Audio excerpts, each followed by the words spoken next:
Če se osredotočimo na področje trajnostnega turizma v Bohinju, potem brez kakšnih posebnih velikih besed lahko rečem, da je sigurno ena vodilnih destinacij, ne. To pa zato, ker smo v zadnjih letih naredili številne korake na različnih področjih, če omenim samo naravovarstvo preko razvoja mednarodnega festivala alpskega cvetja in ohranjanja kulturne krajine, če omenim na področju prometa z našimi prometnimi zadevami od strateških načrtovanj do končnih izvedb. Če se osredotočim na vključevanje lokalne skupnosti v vsakodnevno turistično ponudbo in če se osredotočim na to, da imamo jasno vizijo in jasne cilje, ki jih zasledujemo.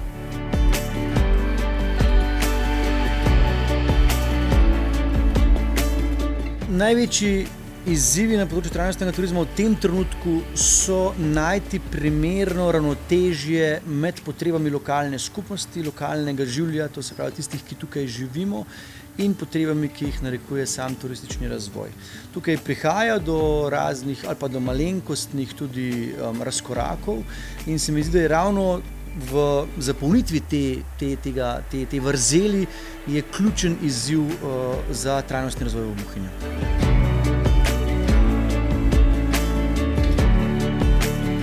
Torej ne povem to samo z enim stavkom, ki je mi zelo ljub: Bohinjcem prijeten Bohinj naj ostane obiskovalcem oaza presenečenj.